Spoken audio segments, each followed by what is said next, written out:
Hey guys! Alrighty, so I went back and watched some of my older videos this morning because I have been meaning to film my 1-year post-op video and have just not got around to it. And I realized that more than half of my videos start the same way. I am apologizing for it being longer than I said it was going to be from a previous update, and feeling guilty about not sticking to a schedule. And I don't know, I guess I kind of feel bad for putting so much pressure on myself. I'm definitely one to kind of stick to a schedule. I'm always on time or early.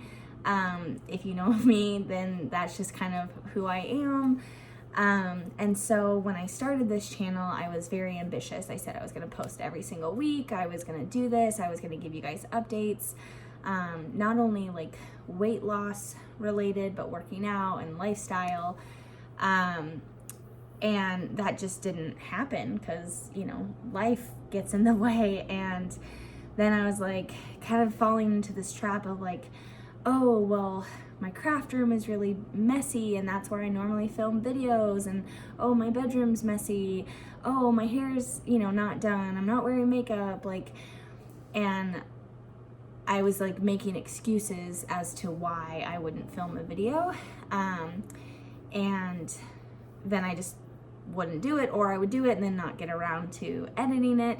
Because if anyone has ever done this, you know that filming the video is the easy part. It's the editing it afterwards. And I don't even do anything crazy and I still wasn't getting around to it. So, I will apologize for not filming and doing updates like I said I was going to do. But I will also be easier on myself in terms of, not being so upset with myself when I don't, post what I think I'm going to post or what I say I'm going to post. So basically what I've decided is I'm just not going to put an expectation on it. Obviously there's a lot going on in the world right now with COVID-19, and I have been fortunate enough to be able to stay home. My husband's working from home. I will be full on working from home here in the next couple weeks.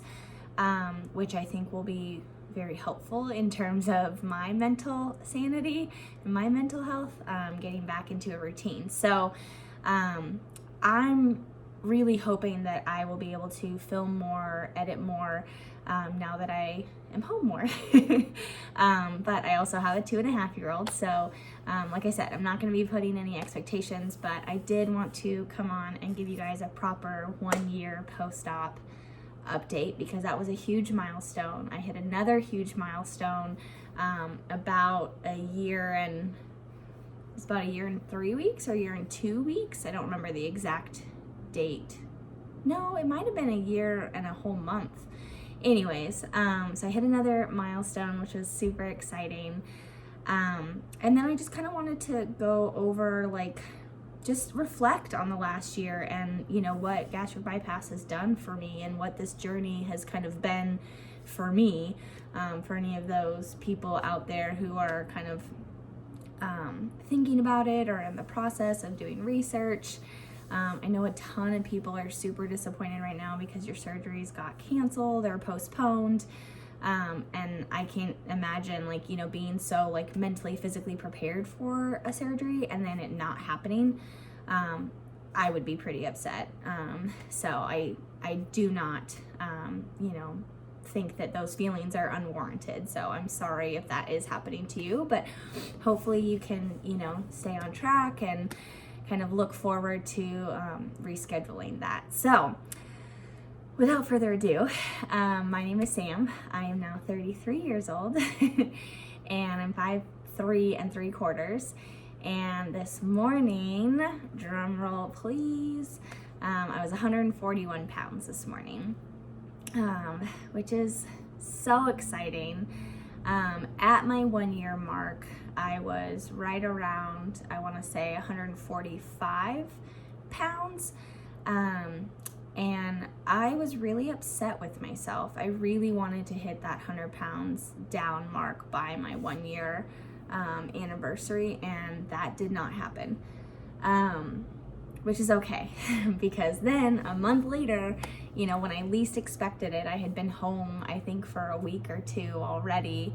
And honestly, I'd been eating, I think, snacking a little more than I had. But I wasn't obviously, you know, buying coffee and that sort of thing. So I think I was definitely consuming less calories. And so I did eventually hit that milestone. So that leads me into kind of my first of many things that kind of I wish I would have known going into it, or I wish I would have, I guess, remembered throughout this process, is it takes time. Like, be patient with yourself. This is not going to happen overnight. And for me, it happened a lot slower than a lot of people. And that's okay, because through that, I have learned so much. I have been able to, and I've said this before, have a more balanced diet and a more healthy kind of mindset, coming out of kind of on this end of it. And that was my whole goal. My whole goal was to be healthy and to have a sustainable mindset and routine and relationship with food, because before surgery it was one extreme or the other. You know, I got down to 148 pounds, and I want to say it was like 15 or 18% body fat when I did that bodybuilding show. And so I could do it. I could do it before surgery. I didn't need surgery to lose weight. I needed surgery to keep the weight off and to learn healthy habits and to learn a healthy relationship with food. And that's what gastric bypass forced me to do, because you can't eat those things for a very long time. You can't eat, I mean, really anything in those first week. It's liquids, and then you're slowly incorporating, soft foods, and then, pureed foods, and then finally, actual food. And even now, my restriction is still there. And so the amount of food, even if I do want to have a cupcake or some chips or something, the amount that I'm eating is a lot less. And even before I now physically feel full, which is still pretty soon, I mentally check in with myself and say, like, okay, are you satisfied with what you've eaten? And gastric bypass did that for me. Next one is, I know that I said before that this isn't the easy way out, but until you're really in it, do you realize how hard you have to work to get the weight off? It's an aid, absolutely. It's a tool that has helped me. But if I compare losing, 100 pounds now to when I did the bodybuilding show, I would say that mental strength and how hard I've had to work to get the weight off, they're neck and neck, like, for sure. Obviously the amount of exercise that I did, the last time I lost, a large amount of weight, was insane. And what I was eating was obviously not sustainable, and it was miserable. So it was different for sure, but I worked really hard at it. And last time it took me 7 months, and this time it's taken me over, almost, actually, if I think back to like when I actually started this process, this June will be 2 years. I only had surgery, a year and a month and a half, so 13 and a half months ago, but started this process almost 2 years ago, which is crazy to think about, but yeah, it doesn't happen quickly. It's not going to happen overnight. Be patient, and you're going to have to work your ass off. Literally, you're going to have to work at it every single day, whether that's the mental aspect or the physical aspect. What else have I learned coming out of this? Those were the two main things. I would say also like accepting where you're at when you're there. There were times where I, hit milestones of losing 20 pounds, 50 pounds, 60 pounds. And then there were times where it stalled and I wasn't losing any weight.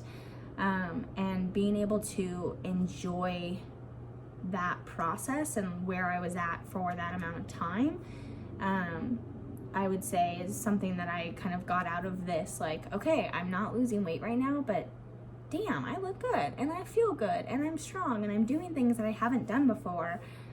I'm okay.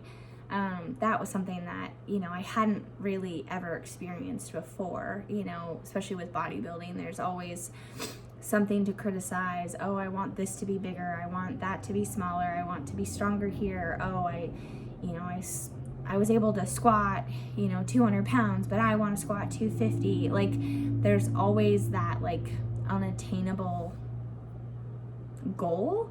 Or, maybe it's attainable, but it's you're not there yet.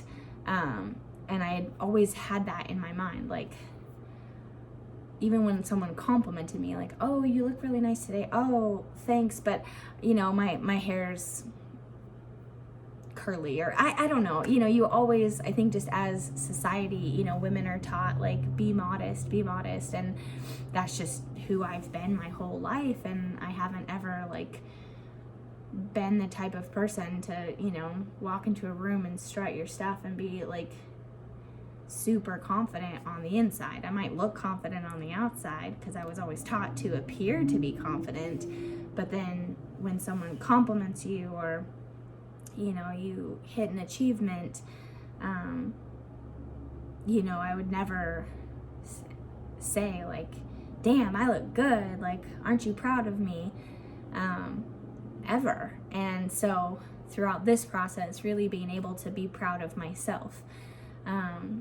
Do I post half naked videos or, pictures on YouTube or Instagram or something? Like, no, I'm still, like, who I am. I'm still a modest person. I'll post a swimsuit picture, but nothing, like, provocative or anything. I'm still a wife, I'm still a mother. But, I can stand in front of my husband and be like, I'm proud of this. Like, look at this or look at that. Like, I feel really good today. And more importantly, I can just look in the mirror and tell myself, like, you're beautiful and you look great and damn, you worked really hard. And, yes, there's loose skin and there's stretch marks and, my breasts are gone. But I've gained so much more. And I can accept, that these stretch marks are here and they tell a story. And, the loose skin is here and it tells a story. It tells a story of birth and, being able to learn and grow. And, I've had heartache and been rejected and told I was fat and made fun of and all the things. But I think that has helped me shape kind of who I am today. And, I'm going to be around for a very long time for my family and be able to run and play and, have those memories of being able to be a fit and active family and keep up, because I swear my son has the energy that I don't even know where kids get the energy that they have. But I love it. And, I love being able to keep up with him. Which is great. I think those were, like, the main things that I've kind of been, thinking back on and reflecting on. I thought about too, like, Sam, do you have any regrets? I don't have any regrets. I don't regret the surgery. I'm so grateful, to have had the surgery, and, I'm still waiting on my 1-year post-op appointment that got pushed back. So I'm super excited to be able to check in with my surgeon, and, whenever that does happen, when we come out of all of this craziness, I think the one piece of advice I would tell my former self before I had surgery is take it easy. Like, don't rush the process. If you look back on my videos, I think it was like a week in, I was feeling so good, and so I started walking, and I overdid it. And that set me back like 2 weeks. And so if I would have just slowed down and like waited a little bit, then I would have, I think, been better off, going forward. And so, I was anxious and ready to like start moving and start exercising and like let's get this weight off. And I think that's the only regret I have, is I should have just slowed down in the beginning a little bit. But yeah, I'm super, super happy with where I am.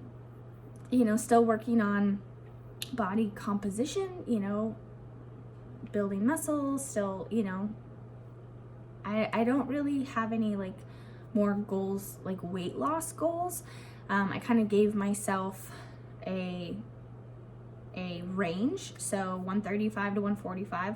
As long as I'm in that range, I feel good. I think, as a female, and even just a human body in general, male or female, our bodies fluctuate. We're 70% water, so just based on your water retention is your weight's going to change every day. So I gave myself a 10-pound kind of range, and I think as long as I stay in there, I'm going to be super happy. We will have another baby, and I'll document that and talk about kind of where that goes. But I had an appointment kind of once again before all of this craziness started and the lockdown happened, with my OBGYN, and she said that the two main things for people who have had gastric bypass and then want to get pregnant are, one, dumping syndrome. So that's a hard one to kind of deal with when you're pregnant. And then also, being able to eat as many calories as needed. So I told her, right now I'm, anywhere from like, I would say on a really low day, 900 to like 1100, 1200. And she said she'd want me more around like the 1500 mark. I think 14 to 15. Yeah, she said about 300 more calories a day than I am eating now. So as long as I, can do that, which I can, it's just going to be more like meals. Maybe instead of just a protein shake for breakfast, protein shakes my mid-morning snack, and I eat an actual breakfast of, eggs or whatever. Because most mornings I just have the protein shake. But now that I've been staying home, we've been cooking, breakfast a little bit more, but, just tweaking those things a little bit more, adding in a scoop of peanut butter with a mid-morning snack, or, things like that. Like, you can get the calories in. The restriction's still there, but I can definitely eat a lot more than I could before. It is still a goal of mine to film like a what I eat in a day. I think it's just going to be different than a lot of others, what I eat in a day videos on YouTube. I keep thinking like, oh, it's got to be a day where, no one's home but me, and, no noise, no mess. Like, no, that's not my life. Like, my kitchen's messy. I have a toddler, and he will, want to help. He gets on his little learning tower, and he wants to cook, and he wants to, help out. And so that's just what that video would look like for me. So I'll definitely still, attempt that. I think this is a good time to do it. Good as any. I am still I will do a hair loss and a hair video, because I have some stuff that has really worked, and I did end up getting some hair loss. I know in the beginning there, it happened a little later for me. It wasn't until like the 6 or 7 month mark that it even started, which most people say that it starts around 3 months. And so I really thought that it wasn't going to happen to me, but it did. And I've dealt with it before when I've lost weight, and also postpartum, I had some hair loss. So I will talk about that, and I will do that video. I promise you guys. I know it's been like a year in the freaking making, but I will do that. So yeah, just wanted to get over this hurdle of doing the 1 year check-in. I made it. Thank you for being on this journey with me and supporting me. I've had so much support, and that's, I think, the biggest thing that people need and want throughout this process. And I will talk to you guys soon. Have a great day.